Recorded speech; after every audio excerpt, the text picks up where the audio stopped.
Coming up, the Great Plains Tribal Chairmen's Association sets the stage for a new year. Plus, this week is the start of long-anticipated public meetings to share the impacts of a former Indian boarding school in Albuquerque. I am Aaliyah Chavez. Join us for those interviews plus headlines from the ICT Newscast.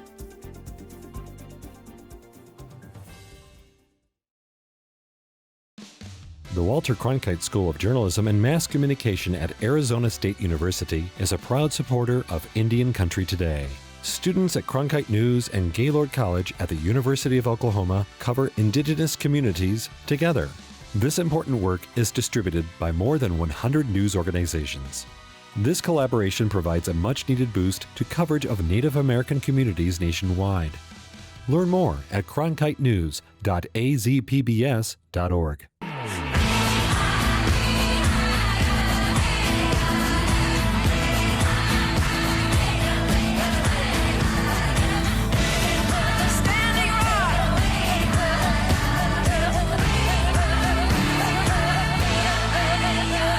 This is the ICT Newscast with Aaliyah Chavez.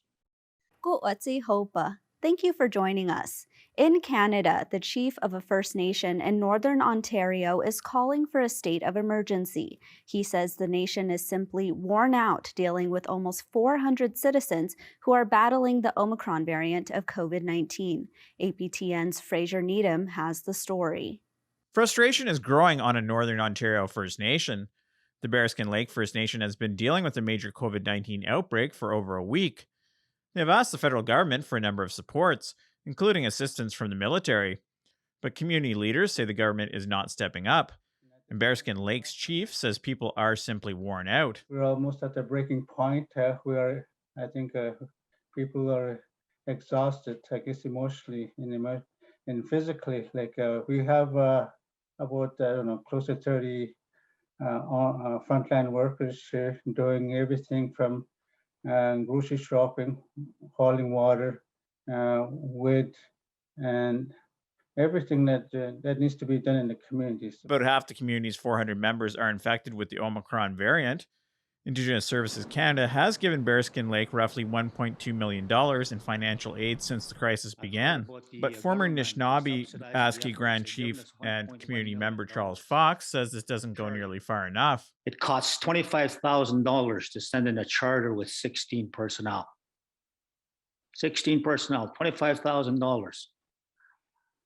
The estimate that we had was that we would need about $1 million worth of charters alone to address getting personnel in there. We're not talking about groceries. We're not talking about water that needs to be sent in.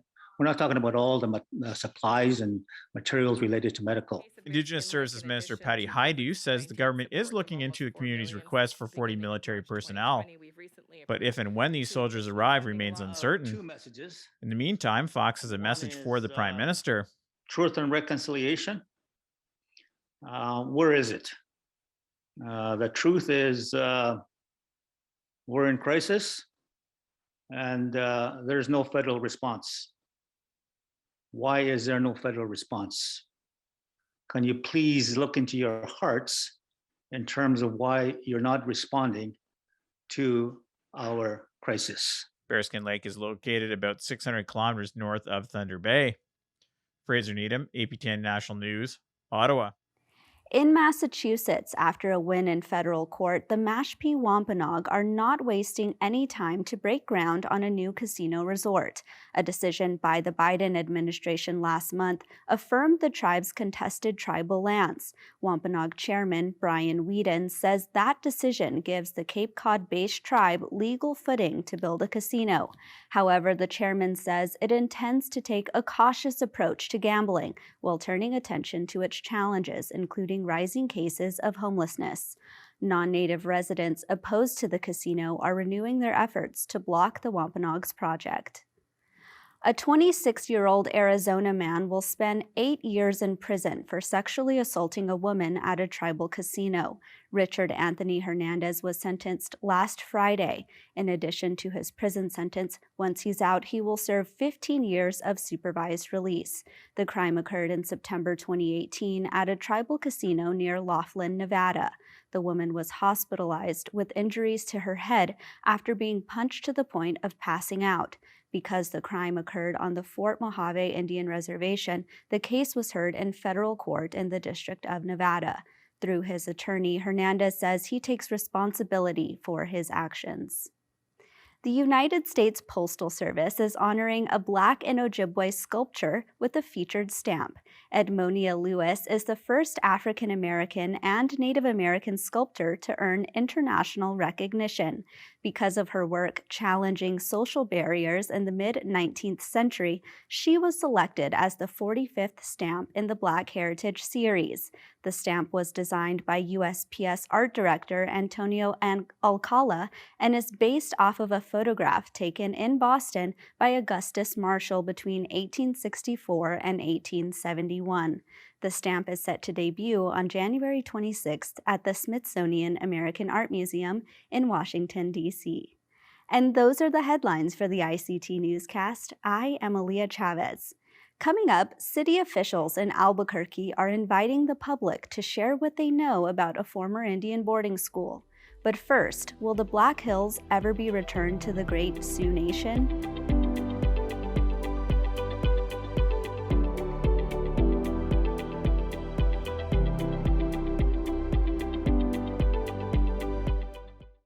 Last month, Interior Secretary Deb Holland and Assistant Secretary of Indian Affairs Brian Newland met with leaders of the 16 tribes in the Dakotas and Nebraska.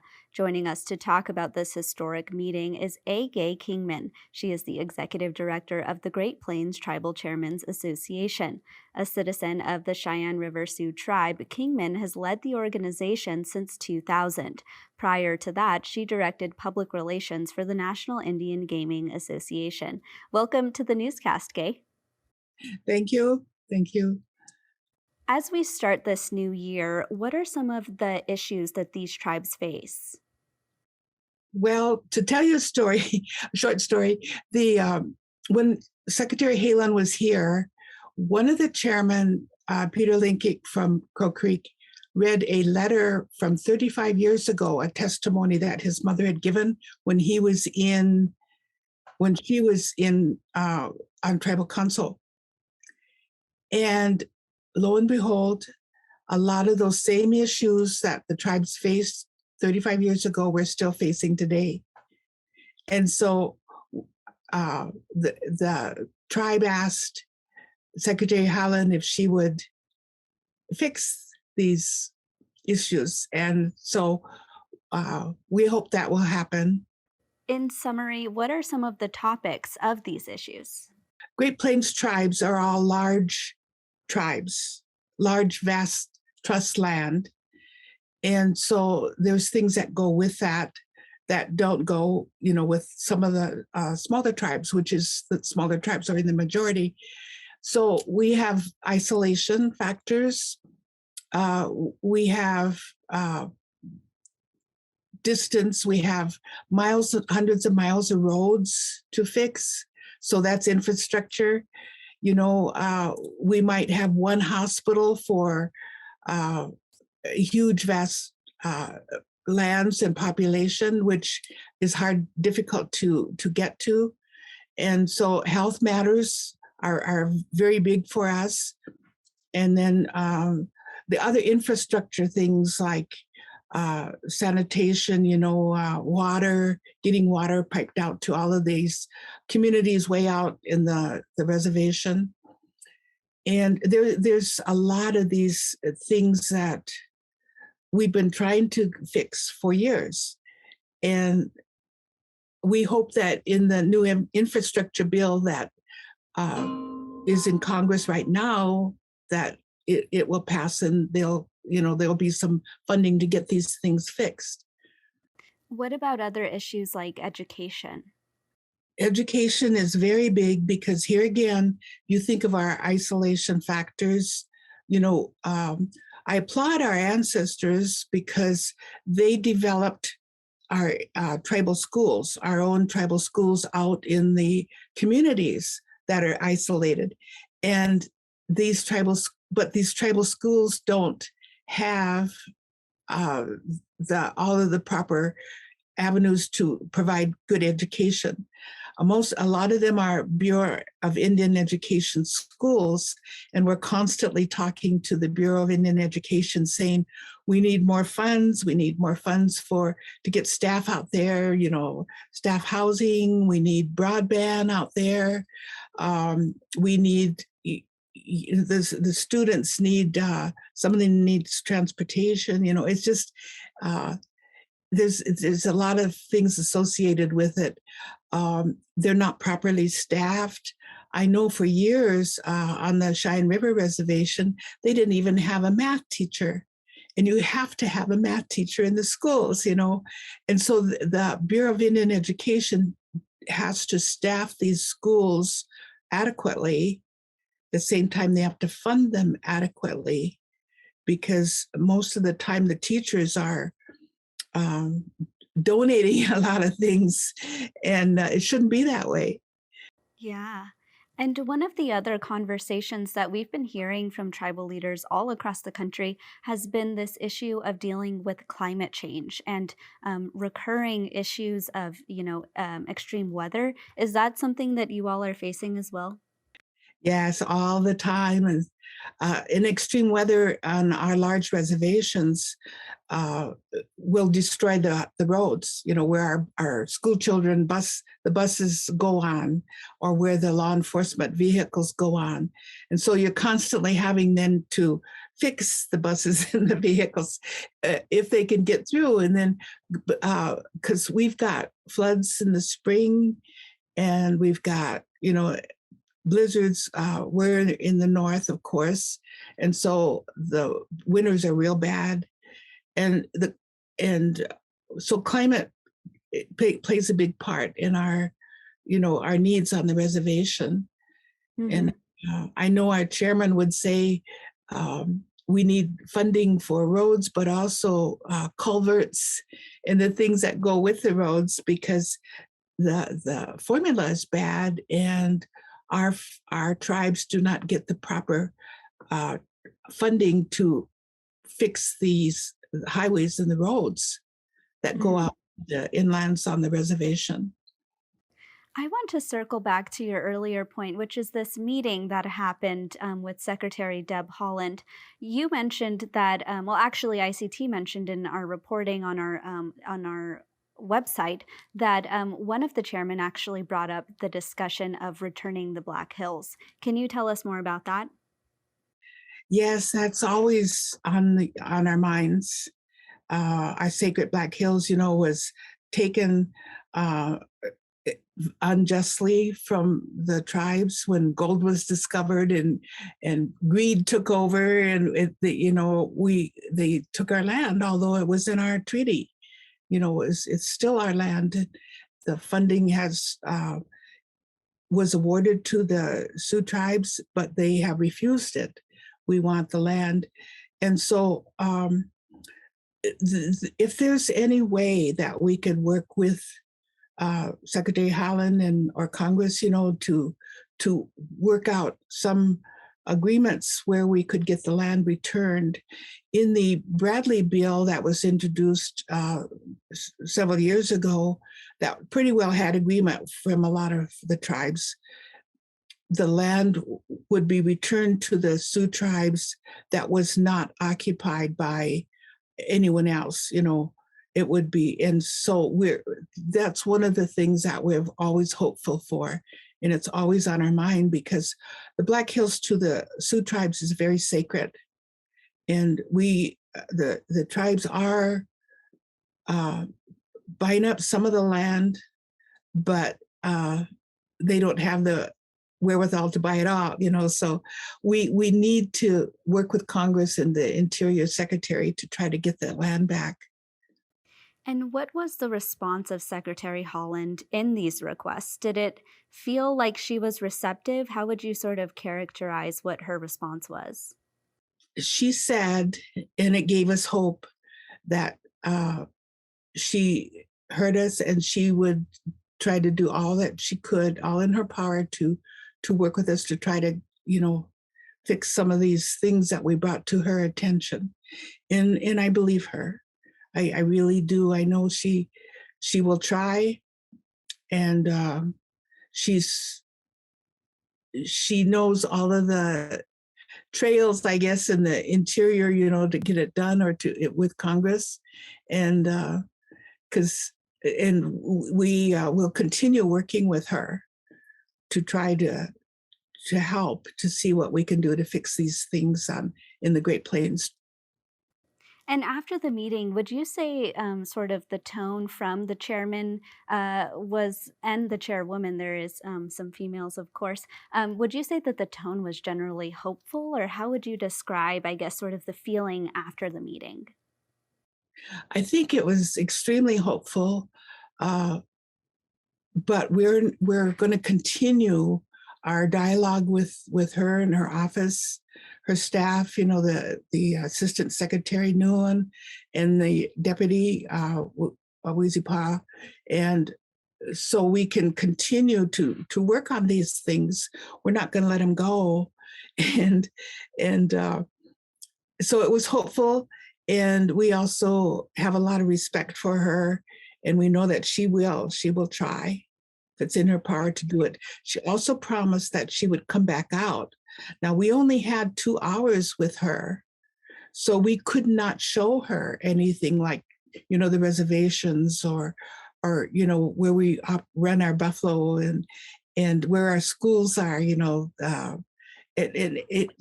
hope that she said she would come back out and look at some of these things, which we're very hopeful that will happen also. Well, we'll continue to follow those developments. Gay, thank you so much. Thank you. And we'll be right back.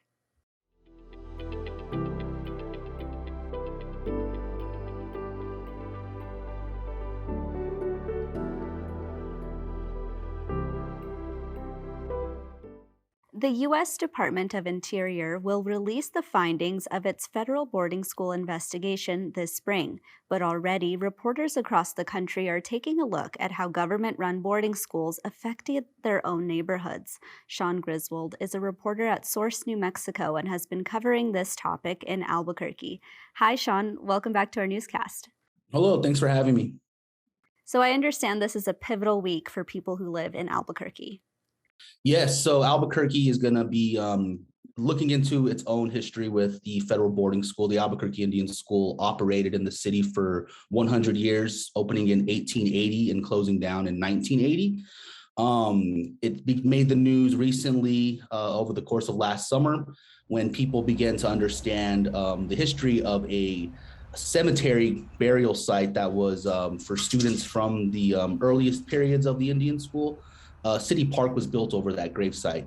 And so people began to understand a little bit more about that history, why that happened. And this week, the city is hosting a series of 4 public meetings, inviting anybody from the Albuquerque Indian School community, whether they're Indigenous or non-Indigenous, to come and speak about their connection to the school. And you actually already started a little bit, but tell us more about the Albuquerque Indian School. So the Albuquerque Indian School was the second largest run federally Indian boarding school, second behind the Carlisle Indian School. It predominantly had students from the surrounding tribal communities, Navajo Nation, Pueblo, Southern Ute, as well as Apache members from the Apache nations. But people from all over the country were sent to Albuquerque Indian School. And the school itself was originally opened by Presbyterians in the 1880s, before it was almost immediately transferred over into federal control. It was housed for the most violent period of the boarding school era. This is the period that we hear about where students had their hair chopped off, were beaten for speaking traditional language. the time where students tried to run away and were often, punished for that as well too. And so this all happened in Albuquerque, and it's a history that a lot of people either don't discuss, haven't really looked into, or just never really understood that this happened in the city of Albuquerque. And so that's what these meetings are really about. And that's also what the discovery of this the gravesite at this city park is bringing up some of these memories, some of these emotions for people who are seeing this reckoning happening all over North America. Communities, what I mean by that are our communities' relationship to the boarding school era, and the policies that the boarding school has continued to impact for Native communities. In your latest reporting, you talked more about discovering more information about this gravesite. And I understand that city officials are actually using ground penetrating radar to do that. Yes, and this is actually something that's been used in other grave sites across North America. And the effort is considered to be the most non-intrusive to the burial site itself. There's no digging required. It does just do the data analysis through this radar protection effort. And the city of Albuquerque conducted this ground penetrating radar method at the end of December. The idea is to try to understand exactly how many remains are buried at the park. There was a plaque that has actually been stolen, but the plaque did mention that there were more than 100 children from Zuni, Apache, and Navajo nations who are buried at the park. Further research shows that there were also some children who died at the original Albuquerque Indian Hospital that was located near the school site, as well as some staff members who taught and worked at the school. So we really don't have a true understanding as to how many remains exist there. And so that's why the city wanted to conduct that operation. They're waiting for the results. The results will then be shared first with tribal communities. And then from there, there's going to be a determination if that information will be shared with the public or not. And Sean, I'd love to know the response of tribal leaders in conducting these investigations. I know that Pueblo communities specifically are historically very conservative and don't frequently talk to the media, but have you heard anything about what their reaction is to addressing this investigation? Yeah, so it's almost like there's two avenues that you can go about this. This tribal leadership is a group that you can always speak with, and they will make decisions on behalf of the community and the tribal interest. But then there's also, people who, regular Pueblo people, Native people who don't have any tribal leadership, who also have connections to the school. And so tribal leadership really just wants to continue this government relationship that they've conducted with the city throughout this process, where the city will help manage and lead conversations, but will do so under tribal guidance and consultation. The ground penetrating radar, for instance, was something that the city negotiated with tribes to conduct. But when you talk to regular people who don't have a tribal leadership role, who are just natives who have connections, they want to see a memorial site built over the park. They don't want the park to be a recreational site anymore. And Sean, you mentioned that these public meetings are taking place this week. How can people participate? Yeah, so the meetings are all going to be conducted over Zoom. The first one is today, and there'll be one over the next 3 days. City of Albuquerque is really trying to get anybody who has any connection to the Albuquerque Indian School, whether they were a student, staff member, lived in the neighborhood.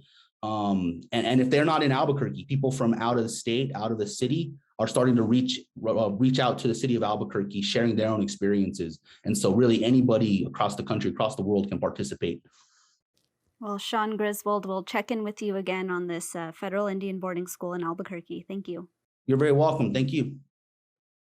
What started as a small basketball tournament more than 4 decades ago has blossomed into the largest Native youth sports event in the country. And it's much, much more. Stuart Huntington takes a look at the sprawling High Plains cultural celebration known as the Lakota Nation Invitational. Brian Brewer has worn many hats: teacher, coach, tribal president, but perhaps none tops his role as founder of the Lakota Nation Invitational. We started out so small 44 years ago. As coach at Pine Ridge High in the turbulent 70s, he had trouble getting teams to come to the reservation. So he launched a tournament that quickly outgrew the school's gym and moved up to Rapid City's new Civic Center. It was tough at first. Our fans had difficulty coming up here, difficulty getting rooms. Highway Patrol had roadblocks set up at the reservation borders, stopping people, and we really felt that we were being harassed. Fast forward to last month, and you see an amazing transformation. The city turns out in force to welcome the athletes, and civic leaders tout the event's $6 million boost to the local economy. Phone call, they said, "Brian, did you get to Rapid?" I said, "No, not yet." And they said, "You won't believe it, but there's a sign outside of Rapid City that says Rapid City, home of the Lakota Nation Invitational." That really made me feel good. The basketball tournament has exploded, but other aspects have outpaced it. Hand game teams now outnumber the hoop squads. And there's more. We have all kind of meetings. We have treaty meetings, there's education meetings, there's tribal meetings. The federal, the people, they're having meetings here also. Deb Holland's going to be here, the Secretary of Interior is going to be here, you know. And even movie stars. Hello, my name is Zon McLernan. I'm here at LNI, this wonderful cultural event that they have here up in Rapid City, South Dakota. It's just a wonderful time being here with all the young people playing the sports, getting together, and it's all about, LNI is all about community. The Lakota Nation brings a lot of people together for some good things. Has it made a difference in race relations in this High Plains border town? Oh, I believe the LNI has. I mean, we've all sat down and had conversations, and we're finding out when we sit down and talk to each other that we're all human. In Rapid City, South Dakota, Stuart Huntington for ICT. And that's a slice of our Indigenous world. Thank you for watching. For all the latest news, go to IndianCountryToday.com. I am Aaliyah Chavez. Sometimes you got to take a stand just because you know you can. Oh, you got to run, you got to run.